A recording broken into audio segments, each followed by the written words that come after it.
ne balimaw bi an sigi kun ye mun ye Kidali o kɛra Mali ta ye an bɛna o preuve da aw ɲɛkɔrɔ sisan hali a tɛ mɛn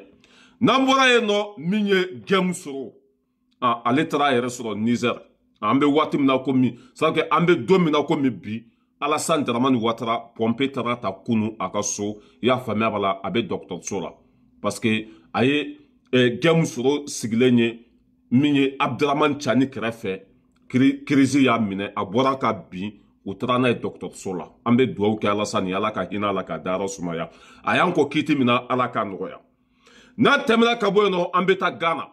kurantigɛ bɛ Ghana a ka bon hakili ma Malienw bɛ kule la ko Mali a Ghana kurantigɛ u ka jugu ni Mali ta ye a faamuya Ghana kɛlɛ tɛ yen mankan tɛ yen gɛri tɛ yen foyi foyi tɛ yen jamana nafolo ma suɲɛ ye mais kurantigɛ bɛ Ghana kɔnɔ bi a ka bon hakili ma an bɛna an da don o fana la n'an tɛmɛna ka bɔ yen nɔ Mariko an b'ale cancan Umar Mariko an b'ale cancan n'an bɔra yen cɛkɔrɔba dati ba ni Ala jugu i y'a faamuya b'a la yɛrɛdɔnbali dɔ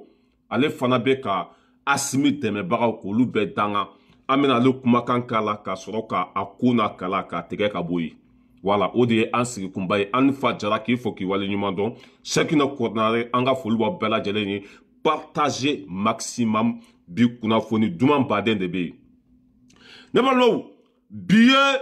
mardi le 14 novembre 2023 bi ye mardi le 14 novembre 2023 an bɛ Batuli Ɲangi fo musobaw ka musoba muso min nana ka lampadaire di fantanw ma ka wuluwulu dingɛw labɔ ka ɲamaw cɛ ka taa fantanw furakɛ Tunisie Faransi ni fɛn ninnu i y'a faamuya b'a la ka tila ala ni ko i bɛ muso in ka baara ɲuman bɛɛ fɔ dɔrɔn ka cɛ i kunkolo bɛ pɛtɛ quoi tellement que ala ye muso in ka ɲi kojugu Batuli n'i y'a ye an b'i tɔgɔ fɔ yan walayi ni danbe tun tɛ an t'i tɔgɔ fɔ wa taa n'a ye an b'i kɔ fɔ saya ala ye fɛn bɛɛ di muso in ma a cɛ ka ɲi ka tɛmɛ Mali muso bɛɛ kan Batuli a cɛ ka ɲi ka tɛmɛ Mali muso bɛɛ kan wa ala ye fɛnba d'a ma fɛn min ka bon ni fɛn bɛɛ sabali mɔgɔ si t'a ye kuma la a tɛ mɔgɔ jaabi a tɛ mɔgɔ nɛnɛ a tɛ kuma Batuli taa n'a ye an b'i kɔ peut-être ne yɛrɛ bɛ sɔn k'an ka candidat don Batuli fanfɛyɔrɔ la k'an ka candidat don voilà parce que voilà a bɛ faamu quoi ne balimaw an bɛ don an sigi kunba kɔnɔ an bɛ taa Kidali an ka surasiw n ka cɛ Kidali terroriste fɛn fɛn tun bɛ o y'a bɛɛ faga ka ban pewu Kidali sumalen de bi komi glace an bɛna image bɔ ka yira o la yanni an ka se yen ne balimaw Asimi tɔgɔ donna histoire la Asimi tɔgɔ donna histoire la la libération de Mali Asimi de ye Mali libéré Asimi tɔgɔ donna tariko la hali n'an sara ka kunu i y'a faamuya b'a la a bɛ fɔ ko Asimi de ye Mali segin a danbe kɔnɔ a ye baara min kɛ président ma kɛ videomaniw Mali videomaniw hɔrɔnw minnu jɔra k'u nin di ka faso dɛmɛ i y'a faamuya b'a la aw bɛɛ tɔgɔ donna histoire la parce que aw ye Mali jɔ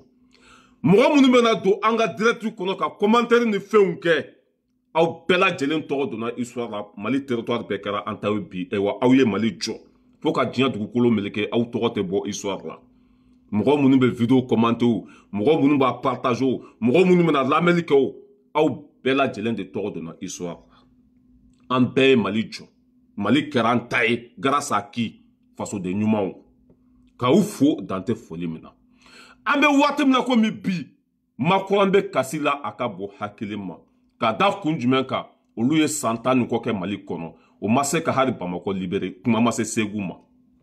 a Faransaw bɛ ka nɛni da u ka politiki kan bi Faransaw bɛ ka dɔgɔyama da u ka Faransaw kan bi a ka bon depuis Kidali minɛna Faransɛ bɛɛ lajɛlen de diminen bon Faransɛ bɛɛ lajɛlen de diminen bɛ Faransi politiki kɔrɔ depuis Kidali minɛna Faransɛ bɛɛ lajɛlen bɛ k'u ka présidents nɛni u bɛ k'u ka politikiw dɔgɔya i y'a faamuya u bɛ ka kuma sugu bɛɛ fɔ u ka politiciens ma k'u ye Faransi danbe bɔ a la san 10 ni kɔ o tun bɛ comment ça s'appelle Mali kɔnɔ hali Bamakɔ ma libéré kuma ma se Segu ma kuma ma se Moti ma kuma ma se Kidali ma Faransɛw bɛɛ lajɛlen bɛ k'u ka ɲɛmɔgɔw dɔgɔya bi k'u ta kun tun tɛ dɔwɛrɛ ye Mali kɔnɔ ko ka taa Maliyɛnw faga Faransɛ population de bɛ ka nin fɔ Faransi politiki ma bi ko Mali ni Russie tɛgɛ di ɲɔgɔn ma même pas kalo 2 Mali territoire bɛɛ kɛra Mali ta ye Faransi tun bɛ Mali kɔnɔ depuis fɛtɛlɛba tile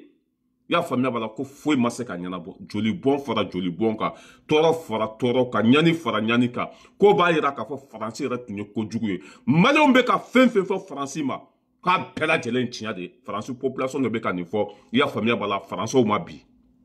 n'an bɛ taa an bɛ se faransi population de bɛ ka nin fɔ faransɛw ma bi ko irisi ni mali y'a tɛgɛ di ɲɔgɔn ma même pas kalo fila mali seginna danbe kɔnɔ a faransi ni mali tɛgɛ bɛ ɲɔgɔn bolo depuis fɛtɛlɛba tile ko maliyɛnw ma se ka lafiya ko b'a yira k'a fɔ faransi yɛrɛ de man ɲi faransi population wulila u ka président kama bi a ka bon hakili ma nɛni sugu bɛɛ lajɛlen bɛ ka d'a kan n'an bɛ taa an bɛ se parce que faransɛw ko mɔgɔ mɔgɔ mana kɛ sababu ye i y'a faamuya b'a la ka faransi ni afiriki fara ka bɔ ɲɔgɔn na ko e ye faransi jugu de ye ko parce que sans afiriki ko faransi tɛ foyi ye faransi population de bɛ ka nin fɔ ka ɲɛmɔgɔw ma n'an bɛ taa an bɛ se n'an bɔra yen CDR mɔgɔw bɛ kasi la CDR mɔgɔw arasa ka tɔn ko CDR olu mɔgɔw fana bɛ kasi la parce que olu ye baɲangow de a tiɲɛna olu bolo olu tun bɛ fɛ a ka tiɲɛ an bɛɛ lajɛlen bolo maliyɛnw ka sa maliyɛnw ka faga Kidal kana libéré depuis an donna Kidal CDR mɔgɔw dusukasi b'olu k'a ka bon hakili ma parce que ŋaniya fila tun t'olu la turɔsiw ka bundeli kɛ fɔ Bamako k'an fa n'an baw faga olu yɛrɛ fa n'u baw bɛ yen u ka kabila bɛ yen mais tellement que olu ta tiɲɛna o tun bɛ fɛ Mali yɛrɛ bɛɛ ka ci n'o kɛra an bɛɛ ka taa lahara parce que olu tɛna don da la fo ka diɲɛ dugukolo meleke laɲini fila tun t'olu fana la maliyɛn bɛɛ ka sa yan'an ka don an sigi kunba kɔnɔ an bɛ nin yɔrɔ ninnu fɔ ka sɔrɔ ka tɛmɛ min ye politisiyɛnw ye olu fana bɛ kasi la bi a ka bon hakili ma san kɛmɛ ni kɔ o bɛ anw kunna ni tɔɔrɔ ni ɲani ni sɛgɛn tɛ an ma foyi sɔrɔ ka jamana nafolo k'a buruja politisiyɛnw olu ye o de kɛ an na Asimi nana même pas i y'a faamuya bala san kelen a ye Mali territoire bɛɛ minɛ ka Mali segin a danbe kɔnɔ ka zone don kaso la o dimi ni o dusukasi bɛ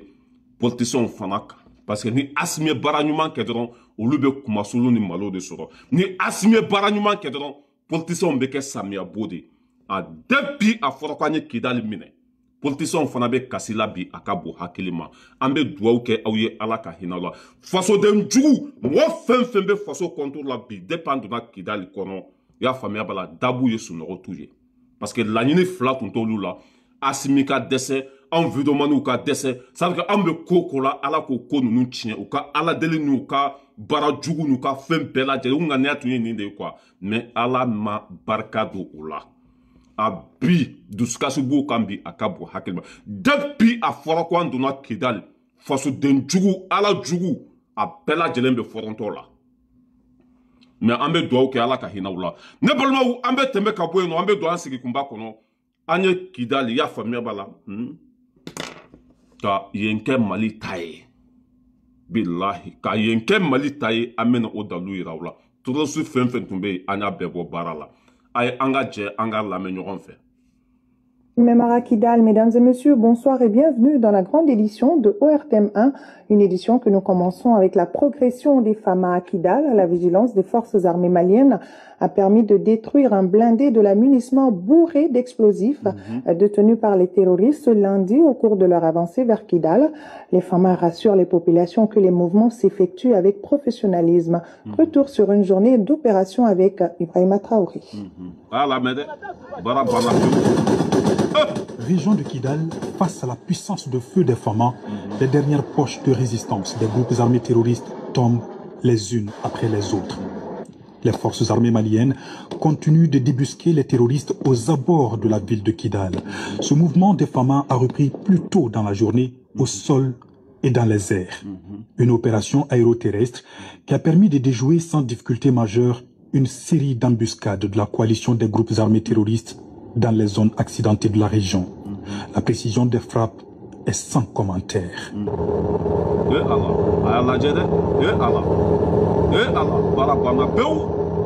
Autre fait marquant ce lundi, au cours de leur avancée vers Kidal, la vigilance des FAMA a permis d'identifier et de détruire un véhicule blindé de l'aménagement, un véhicule qui était bourré d'explosifs aux mains des terroristes.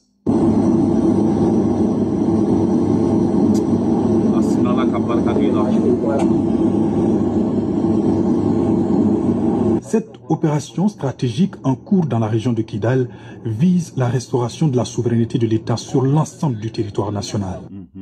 L'état-major général des armées rassure et multiplie les appels aux populations à ne pas céder à la panique. Les habitants de Kidal sont exhortés à arrêter les actes de pillage et de vandalisme dans la ville. Toutes les dispositions sont prises également par les FAMA pour éviter le saccage de la ville par les groupes armés terroristes, assurance de la hiérarchie militaire. Et dans des communiqués déposés à notre rédaction, le...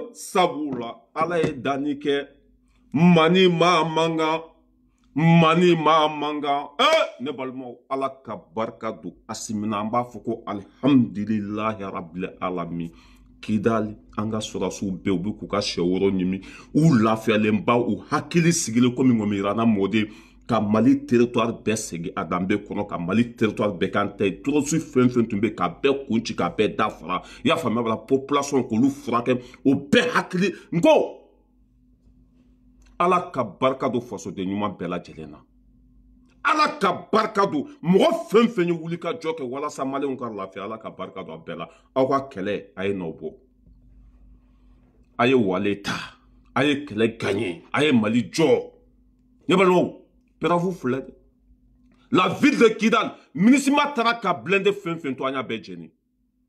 MINUSMA taara ka bɔmu jugu fɛn fɛn t'u bolo an y'a bɛɛ ci Sema tɔrɔsi fɛn fɛn tun bɛ yen an y'a bɛɛ faga minnu ko k'u bɛ boli ka taa Alizeri an y'u kunbɛn k'u kunci k'u dafara dɔrɔn de bɛ an bolo ka bɔ Bamako ka taa Kidali 10 secondes e bɛ se ka boli k'anw dan cogo jumɛn tu peux pas wa baara banna pewu a ye Kidali kɔnɔna lajɛ dɛ bilahi ni ba ni sagaw tɛ i ɲɛ tɛ foyi la ye Kidali kɔnɔna a y'a lajɛ Kidali kɔnɔna a y'a filɛ an ɲɛ bɛ Kidali kɔnɔna na imagine yɛrɛ a ye Kidali kɔnɔna lajɛ dɛ a filɛ yanni Kidali de y'a kɔnɔna lajɛ hali ba i t'a ye baara banna pewu an ɲɛ b'a la nin ye Kidali kɔnɔna de ye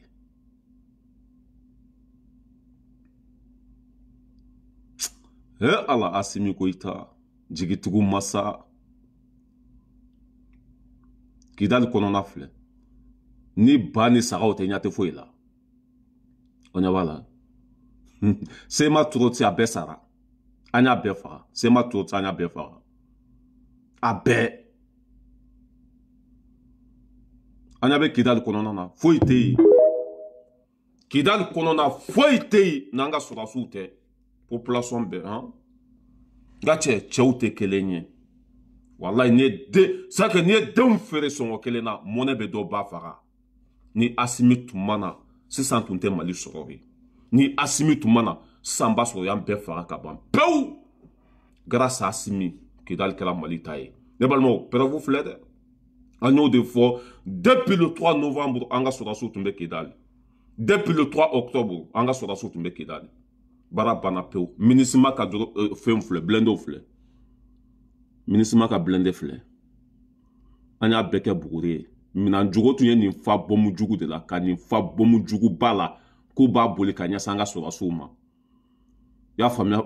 mais ne t'a dɔn ninnu bɛ miiri cogo min na n ko avion de b'an bolo sanfɛ satellite ni fɛnw b'an bolo sanfɛ a bɛ se ka mun kɛ voilà nin y'u ka fɛn ye mais yanni an ka don Kidali n ka cɛ non ko Asimi ko in labɛn dɛ yanni an ka don Kidali bɔmu fɛn fɛn tun bɛ dugukolo duguma an y'o bɛɛ de labɔ fɔlɔ i y'a faamuya ka sɔrɔ k'an kɛ juguw kan fɛn min bɛ ka bɔmu sauter ka bɔ dugukolo duguma blindé min b'an bolo n'a bɛ ka bɔmu fili ka bɔ dugukolo duguma a y'a lajɛ dɛ a blindé filɛ nin ye ne balimaw Asimi ko in labɛn de aw ɲɛ b'a la voilà nin blindé de b'an bolo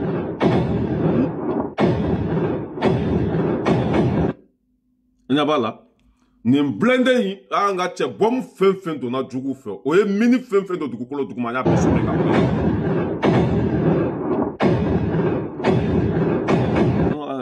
ale bɛ tagama bɔmu kan de bɔmu tɛ se ka foyi k'a la aw ɲɛ b'a la voilà bɔmu ba kelen ni kɔ a bɛ se k'a bɛɛ fili i y'a faamu ɛri dama kɔnɔ k'a bɛɛ bɔ yen ni minɛnw b'an bolo bi n'a tagamana bɔmu kan dɔrɔn bɔmu bɛ sauter wa a tɛ se ka foyi kɛ blindé in na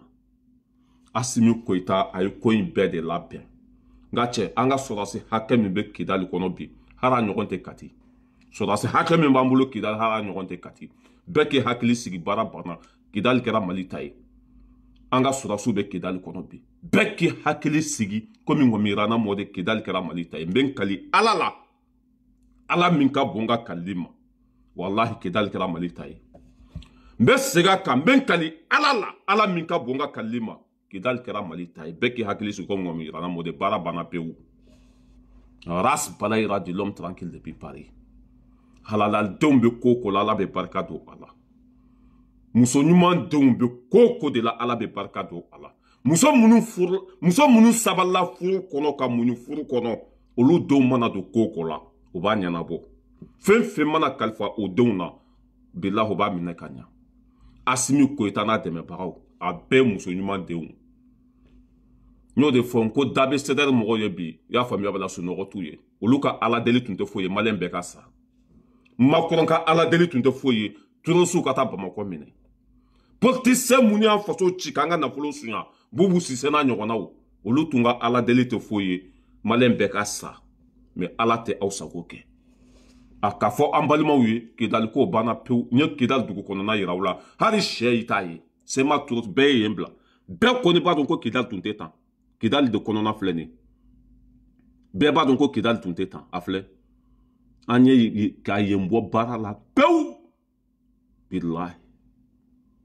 a bɛɛ y'a yɛrɛ ta a bɛɛ de y'a yɛrɛ ta ala ka barika don Asimi na an bɛ tɛmɛ ka bɔ yen nɔ ne balimaw an bɛ taa gɛn min sɔrɔ voilà Alassane Dramane Ouattara a sinamuso gɛn min sɔrɔ ani cɛ min cɛra i y'a faamuya ka kɛlɛ kɛ ka babo bɔ yen Alassane kɛra o ma jugu ye mɔgɔ fɛn fɛn ye Alassane dɛmɛ a ka kɛ président ye a ye caman faga olu la minnu ɲɛnama tora i y'a faamuya ba a y'olu fana gɛn c'est à dire que a tɛ fɛ ka gɛn min sɔrɔ ye a ɲakisɛ fila yɛrɛ de la ale bɛ ka taa gɛn min sɔrɔ ɲini Turki a bɛ ka taa ɲini Amérique ninnu a bɛ ka taa ɲini yɔrɔ wɛrɛ la gɛn min sɔrɔ bɛ Ado yɛrɛ kɛrɛfɛ a bɛ Alassane Dramane Ouattara kɛrɛfɛ kunu cɛ taara bɔ Niger ani Niger président sigilen ɲɔgɔn kan Pompé de taara Alassane ta parce que a tun b'a miiri k'a fɔ ko nin bɛ se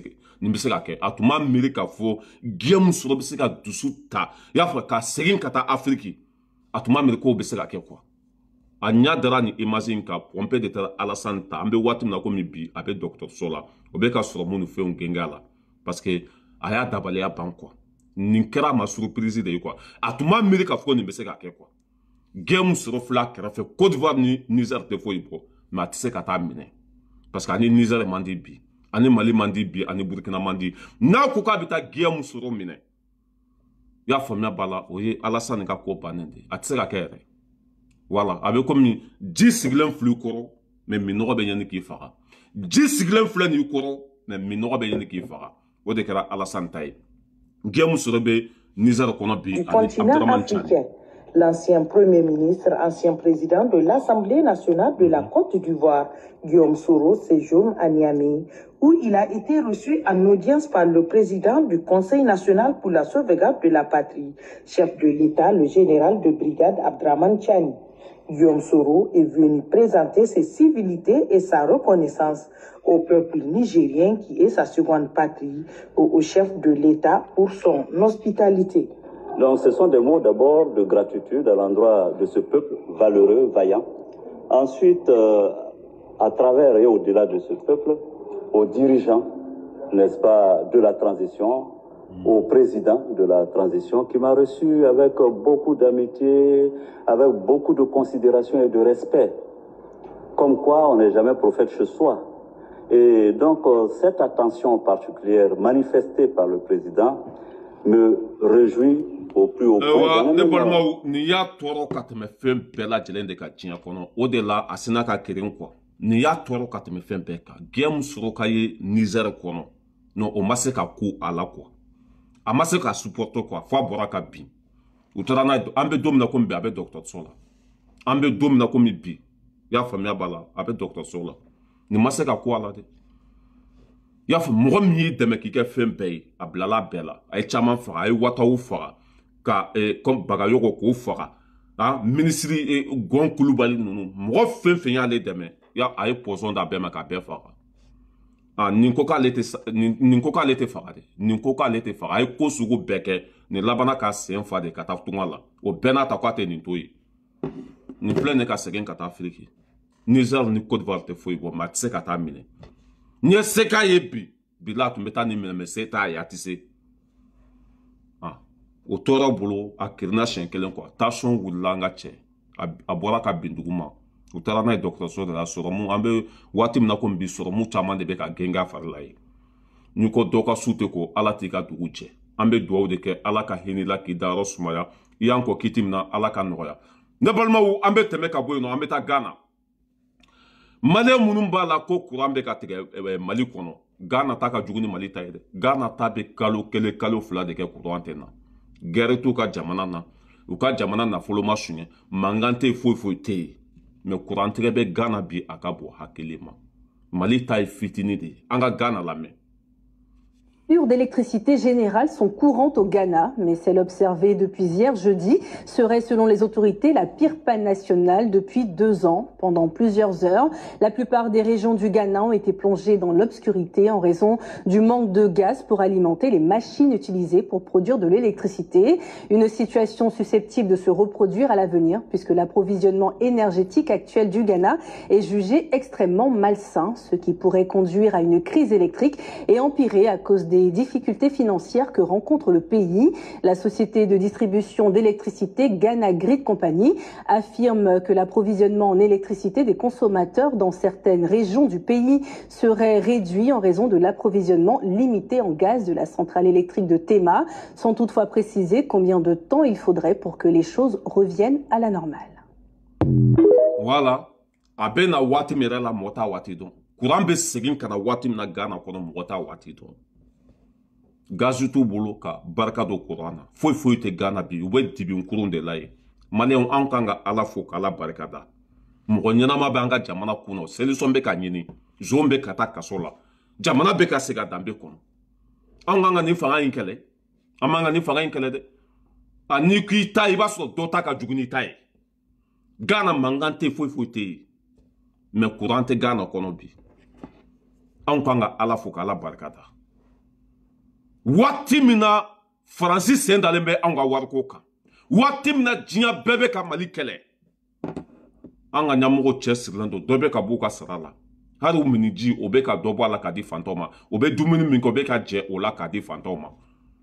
Ibe politicien de sigile koko courant ko be mogo pousser ko lapo. Chew chemana boki be grafu ke Mali kona bi kunji ki dafara. Ambe ni fanga infe fo saya. Ni ntuma te lafia. Ambala kukwam tabetre kele fla Ghana ta une semaine courant erete na ye. Ambala Bamako de Mali kono eno an tabe katre mais Ghana ta kalo fla courant te atena ere kalo fla kona tena. Amanga alafu.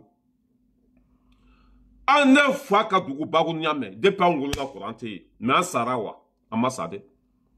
Ne fwa ka dugu bagu nyame depuis angula ma courant ere ampe wolola dibi kuru ndo kono ka lamwe ka fembe soroi har bi kurante amasawo wambe sabali ni nyamugo nunun koro de ka munyu nunun koro ambe fe tale nya fe nunun bena ke anye nunun bena di ama ni ayo mase ka fe ke ase de touye sinon Mali kadi nunun e kateme fembe ka nunun be Mali on fe kateme fembe ka ambe munyu de ka sabali nunun koro ka koto nunun tala ya famille bala yani ko ka bla ray sans fait mais nous ya poussé ka bla ba falenka ko nga bla nous so mandi ala be nous ci 100 kemo 100 kemo chien kelende asimi nyogona ala ba ci 100 kemo 100 kemo chien kelende voilà Ghana courante ka juguni Mali tay obena mu de fo ah Ghana courante ka juguni Mali tay Mali tabe flawol matile kelenka mais Ghana ta kalo sabate na ere bara maba anga sabali anga simi nunu deme ambe teme ka boyeno ambeta comment s'appelle Oumar Marco ambeta Marco ko mena français banendo ka papier dama amena daludi oma Marco de wulila ya famia bala ka boli ka bo Mali kono kana a jigi kalifa français la olor ka kata irishi wolma kata yoro wore ma ale mogo munun kele ka mogo munun dambe bula abolla kana yande anana tubabu ye prevu yirala papier tsega dimade Marco ne afo Mwasi kana Marco kele ala ere Marco kele ka pampewu mɔgɔ si kana mariko kɛlɛ ala yɛrɛ ye mariko kɛlɛ ka ban pewu a lajɛ a taara préfecture la k'a bɛ taa papier ɲini o ye nin vidéo de yira a la ko papier tɛ d'i ma yan. Donc sur les réseaux sociaux est indigne. Voilà, qu'est-ce que vous en pensez, le président? Il est irrespectueux, Macron. Il est très éduqué, Macron. Et que les Français reconnaissent même qu'ils ont mis à leur tête un enfant mal élevé. Donc c'est ça, Macron. Mais c'est indigne de prétendre imposer à un peuple une façon de se comporter, une façon de vivre. Ça, c'est l'expression achevée de l'indignité et de la forfaiture. Laga ale mana do koko de la bɛ dan sago ka Faransi président ne fa b'a fɔ ma ko petit Macron il est mal élevé bi e ka boli kana i jigi kalifa o la o bɛ tan di e ma nin b'a to n'a ye hɛrɛ kɛ e laban bɛ bila ale yɛrɛ de la Macron ni Mali tɛ ani Faransi tɛ a kɛra bolo donko ni donkoma ye n'a y'a don ka taa ɲɛfɛ a fa bɛ sa n'a y'a don ka taa kɔfɛ a ba bɛ sa n'a tora donbali a na lahara kɔlɔn jigin se foyi tɛ Mariko ye bi Mariko laban a bɛ juru da yɛrɛ kana ka yɛrɛ faga maliyɛnw t'a fɛ hali n'a ko k'a bɛ taa dumuni kɛ fa ye la mɔgɔw bɛ wo ci a la mɔgɔw b'a gɛn kɔngɔ bɛ ɲini k'a faga siyɔrɔ t'a bolo fini ɲuman t'a kana wari t'a kun a tɛ baara la c'est que mɔgɔ si kana Mariko kɛlɛ a y'a to yen doni bɛ Mariko kun bi a ka girin ni kulu ye bilahi mɔgɔ si kana kɛlɛ ani fɛn bɛ ɲɔgɔn na bi nga cɛ n'a doni dara i kun bilahi i sɔgɔli bɛ kabu pɛtɛ quoi ala yɛrɛ y'a kɛlɛ ka ban pewu ani Mali tɛ ani Faransi tɛ maliyɛn den minnu fana bɛ yan n'a ko k'a bɛ taa baro k'olu fɛ olu b'a gɛn k'a mabɔ la Mariko tɔɔrɔlen do bi dɛ tɔɔrɔ sugu bɛɛ b'a kan a nana a bolila ka ni jigi kalifa Macron na Macron ko préfecture mɔgɔw ka nin de yira a la a ye nɛni min da Macron yɛrɛ kan ko ka nin yira a la. Sur les réseaux sociaux est indigne. Voilà, qu'est-ce que vous en pensez, le président? Il est irrespectueux, Macron. Il est très mal éduqué, Macron. Les Français reconnaissent même qu'ils ont mis à leur tête un enfant mal élevé. Donc c'est ça, Macron. Mais c'est indigne de prétendre imposer à un peuple une façon de se comporter, une façon de vivre. Ça, c'est l'expression achevée de l'indignité et de la forfaiture. Faut ala tunga e keta ka atete ka fanga tiɲɛ ni Mariko de y'a kɛ a ɲɔgɔn hasidi den mana diɲɛ kɔnɔ bilahi nin taara fara tɔrɔsiw kan i y'a faamuya b'a la ka atete ka fanga tiɲɛ ka taa fara tɔrɔsiw kan ka marifa ta ka atete mankutu tiɲɛ ka atete nɛgɛ bɔ mɔgɔw la atete ka fanga binni nin senba de b'a la nin jɔyɔrɔba de b'a la a ɲɔgɔn ba ɲangoma wolo diɲɛ kɔnɔ o de la hasidi tɛ lafiya fo ka diɲɛ dugukolo meleke hasidi denya o commencé de bɛ ka Mariko bilahi ni e kɛlen samiya bɔ e tɛ kɛ pa faga tu ni e ta tiɲɛ pewu mɔgɔ si kana kɛlɛ a to yen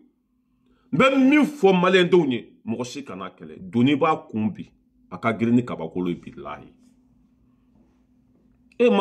Mariko o don o y'a gɛn ka bɔ comment ça s'appelle Ivry fa ye la a tun bɛ kasi de la a ye ɲaji bɔ a ka bɔ hakili ma a ye kasi kɛ n'a fɔra ye a kasira dɛ a bɛ so min kɔnɔ c'est pas la peine an ka to ten quoi ala bɛ ko min an ka cɛ wala an bɛ tɛmɛ ka bɔ yen an bɛna cɛkɔrɔba dati bannen dɔ la ko mun yɛrɛ comment ça s'appelle Dramani ba Dramani a ye nin lajɛ dɛ a photo de filɛ nin ko ba Dramani e k'a ka téléphone yɛrɛ lajɛ fantan ala jugu n ka cɛ hali yadagali fana ka fisa ni nin ye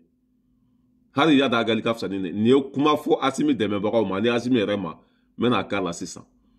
ani nin bɛ téléphone ɲini de la quoi ani dumuni i b'a dɔn ni tɔɔrɔ bɛ mɔgɔ min kan sisan i y'a faamuya bɛ la i b'i ka téléphone ni ta dɔrɔn ka t'i sigi n'o kɛra buba fɔnɛ ninnu ni fasoden jugu olu na warimisɛnninw ci ma voilà nin filɛ nin ye téléphone ko b'a la téléphone min filɛ a bolo WhatsApp tɛ se ka kɛ n'a ye foyi tɛ se ka kɛ n'a ye kɔngɔ bɛ ɲini k'a faga ko ba Dramani a bɔra k'a bɛ Asimi dɛmɛbagaw danga mais a bɛ k'a yɛrɛ de danga t'o kalama a y'a lamɛn dɛ. Ne kɔni bɛ bɔ n kuma na yan walahi ne bɛ n kali ala la cɛ o cɛ n'i b'a la kɛ transition in tɛmɛ walahi transition b'a la kɛ tɔɲɔ min na bunahadamadenw ni kan walahi i kana sa fiyewu fo ala ka tɔɔrɔ ye la tɔɔrɔ min b'a la ni i yɛrɛ bɛ ala deli ala bɛ se ka wuli ka bɔ i kan cogo min na cɛ o cɛ da bɛ transition kɛ hɛrɛ la mɔgɔ dun b'a kɛ bɔnɛ mɔgɔ dun b'a kɛ tɔɔrɔ walahi ala kan'i fa fiyewu f'i kɛ fana k'a ɲinana tɔɔrɔ ye mɔgɔ minnu ka dugu jɛnina u maa da bɛ tɛgɛrɛ fɔ transition ye i kana sa fiyewu fo ala k'i fa dugu jɛni mɔgɔ min bɛ tɛgɛrɛ fɔ transition ye mɔgɔ minnu denw sala mɔgɔ minnu musow sala mɔgɔ minnu cɛw sala wallahi i kana sa fiyewu ala k'i sumaw bɛɛ fa ne kɔni bɛ bɔ an bɛ ala jɔ yan hali e ba tun ka bo ci dɔrɔn i ka taa fiɲɛ fɛ quoi bilahi o de la ala bɛ muso dɔw bali den sɔrɔ la u bɛ kasi walima u bɛ taa dɔmaw fɛ walima u bɛ taa moriw fɛ ka t'u ka nafolo tiɲɛ fu ala y'i bali kun min na n'i tun b'a dɔn i tun bɛ ala minɛ n'i ka to den sɔrɔ baliya la o ma fisa i ka nin cɛkɔrɔba lankolon in wolo ko maa maa bɛ ka asimi dɛmɛ bi ko ala k'a bɛɛ halaki mɔgɔ mɔgɔ bɛ ka asimi dɛmɛ bi ko ala k'a bɛɛ ta tiɲɛ ala ye e de ta tiɲɛ déjà maa maa tɛ asimi fɛ ala bɛɛ halaki e sigilen filɛ e jɔn k'a foto yira o la cɛkɔrɔba barika bannen dulɔ mina ala jugu maa halakilen e ka t'i sigi ko asimi ma foyi kɛ mali kɔnɔ e ka nin lajɛ telefɔni min filɛ a tɛgɛ kɔnɔ e k'a lajɛ a ɲɛda lajɛ a falen dulɔ la a sigilen b'a ku kan ko asimi dɛmɛbaga ko ala k'a bɛɛ halaki ko an bɛ ka tɛgɛrɛ fɔ asimi kun fufalaki de la ko duguw bɛ ka jɛni e ni fa ni ba cɛ dugu bɛ ka jɛni e ni fa ni ba cɛ mɔgɔ bɛ ka sa bi ni asimi tun ma na sisan tun tɛ mali yɛrɛ sɔrɔ yen quoi bamakɔ tɛ dɛ bilahi n bɛ n kali ala la ala min ka bon n ka kali ma ni asimi tun ma na sisan tun tɛ mali sɔrɔ yen planète sanfɛ sisan tun b'a sɔrɔ mali ko banna e fa ni ba ni muso ni denw sisan b'a sɔrɔ tɔrɔsiw y'a bɛɛ faga i sigilen bɛ lagasa ni sɛgɛn b'i la anw wele dɔrɔn an ka dɔɔni d'i ma ni telefɔni ko b'i la anw wele dɔrɔn an ka telefɔni ci ma mɛ ka t'i sigi cɛkɔrɔba sen b'i sa denkɛ da la ka nin kuma sidɔnbali den ninnu fɔ nin tɛ k'i bolo k'i yɛrɛ kala ya bon e ɲugun bɛ bɛɛ la bi an bɛna don ji duguma de k'an ka aradariw bila i nɔfɛ i bɛ si yɔrɔ min na i bɛ du min kɔnɔ ka taa bɛɛ filime ka na n'a ye e ye den sugu min na an bɛ nana dalu bɛɛ yan cɛkɔrɔba barika bannen den sigilen lajɛ maa o maa bɛ ka asimi dɛmɛ ko duguw bɛ ka jɛni ko an bɛ ka tɛgɛrɛ fɔ asimi kun ko mɔgɔw bɛ ka sa mɔgɔ jumɛn bɛ ka sa bi an ka sɔrɔsiw bɛ kidali kɔnɔ hali e ba tun ka i sira bɛ kɛ ka e kɛ bo ye quoi ka t'i sigi toilette la k'a bon ka taa quoi wolokun tɛ e la farafinya filɛ nin de ye dɛ waati min na diɲɛ bɛɛ bɛ ka tɛgɛrɛ fɔ asimi kun barika bannen den dɔw sigilen bɛ yen n k'i sɔrɔ yen nɔ n ka coup de poing d'i ma bilahi e sigilen ne kɛrɛfɛ n b'i tan de cɛkɔrɔbaya t'a la dɛ k'i gosi fo i bɛ boli asimi ma foyi kɛ ala n ko mɛ ala t'aw sago kɛ o ne kɔni bɛ bɔ n kumana yan wallahi ne bɛ n kali ala la cɛ o cɛ n'i b'a la kɛ transition in tɛmɛ wallahi transition b'a la kɛ tɔɲɔ min na bunahadamadenw ni kan wallahi i kana sa fiyewu fo ala kɛ tɔɔrɔ ye la tɔɔrɔ min b'a la ni i yɛrɛ bɛ ala deli ala bɛ se ka wuli ka bɔ i kan cogo min na cɛ o cɛ da bɛ transition kɛ hɛrɛ la mɔgɔ dun b'a la kɛ bɔnɛ mɔgɔ dun b'a la kɛ tɔɔrɔ wallahi ala kan'i fa fiyewu f'i kɛ fana k'a ɲinana tɔɔrɔ ye mɔgɔ minnu ka dugu jɛnina u maa da bɛ tɛgɛrɛ fɔ transition ye i kana sa fiyewu fo ala k'i fa dugu jɛni mɔgɔ min bɛ tɛgɛrɛ fɔ transition ye mɔgɔ minnu denw sala mɔgɔ minnu musow sala mɔgɔ minnu cɛw sala wallahi i kana sa fiyewu ala k'i sumaw bɛɛ fa ala tɛ e somɔgɔ yɛrɛ faga dɛ ala bɛ yɛrɛ de faga kɔ wa ala bɛ de nagasi k'i ta tiɲɛ e kɛra su ye déjà quoi depuis ka nin vocal bɔra ni photo ala ye halaki déjà quoi bila hali ni mɔgɔ ma e kɛlɛ e kɛra samiyɛbɔ ye déjà cɛkɔrɔba barika bannen den sigilen bɛ n'a da cɛ jugu ye ko dugu bɛ ka jɛni asimi tile la e ni ala na kɛra tɛ dugu bɛ ka jɛni bi dugu tɛ ka jɛni bi mɔgɔ tɛ ka sa bi mali territoire bɛɛ bɛ ka kɛ an ta ye an bɛ to seereya lahara ni asimi tun ma na sisan tun tɛ mali sɔrɔ ye ni asimi tun ma na bilahi sisan b'a sɔrɔ mali ko banna pewu i sigi lagasaden hali e ba tun ka i kɛ bɔfiɲɛ ye bilahi hali e ba tun ka i kɛ sugunɛ ye wolo kunte ni jugu c'est que mɔgɔ de bɛ ninnu ci an ma ka an tɛmɛna ninnu na o i bɛ kule fo k'i wanzɛrɛn pɛrɛn an ɲa t'i la o an ɲa bɛ Mali de la mais an kanubagaw fana bɛ ninnu ci an ma ko an ka kuma ninnu kan ni tan b'an bolo a fantan koyokoyolen hali dumuni sɔngɔ tɛ nin bolo hali telefɔni tɛ mɔgɔ min bolo o sigilen bɛ ni a da cɛ jugu ye ko mɔgɔ minnu bɛ k'Asimi dɛmɛ ko Ala ka bɛɛ halaki Ala bɛ e de halaki k'i ta tiɲɛ k'i kɔ jeni k'i y'a faamuya bana k'i kɛ juguw sago ye wa e tɛ don da la fo ka diɲɛ dugukolo meleke hali telefɔni ko min filɛ e la i tɛ telefɔni sɔrɔ tuguni hali dumuni tɛna dumuni sɔrɔ maa si tɛna hinɛ e la tuguni e bɛ sa nin sacogo la barika bannen den wala an bɛ bi ta bila yan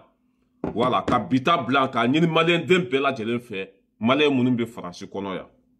maliyɛn minnu bɛ Faransi kɔnɔ yan aw ka taa ka compte dayɛlɛ BDM na BDM SA parce que mɔgɔ caman bɛ k'a ɲininka bi ko compte jumɛn ka ɲi banque jumɛn ka ɲi k'olu tɔgɔ ka compte dayɛlɛ bi mun na ko n ka cɛ ko k'a sɛgɛn ka bon kojugu k'olu tɔgɔ ka compte dayɛlɛ bi mun na mais ko sɛgɛn bɛ k'a ka bon hakili ma tuma dɔ la ni k'i bɛ t'i ka wari labɔ k'i t'i ka wari sɔrɔ en plus fana c'est pas la peine quoi a tɔɔrɔ ka bon quoi ne ko n ko BDM bɛ yen BDM SA ne yɛrɛ ka compte bɛ yen n'i sera comment ça s'appelle métro Kiɲancourt n'i ye ɲininkali kɛ ko Mali banque o b'a yira i la n'i bɛ taa compte dayɛlɛ i bɛ taa ni 200 € ye ani photo 4 ani ka adresse i bɛ taa n'o ye dɔrɔn i b'i ka compte dayɛlɛ vite fait Mali banque BDM SA t'i ka compte dayɛlɛ lafiya baden de b'a la mɔgɔ caman bɛ k'a ɲininka ko banque jumɛn ka ɲi BDM de ka ɲi BDM SA ka ɲi fo ka dama tɛmɛ a ye taa ka compte dayɛlɛ voilà an bɛ bɔ kuma la yan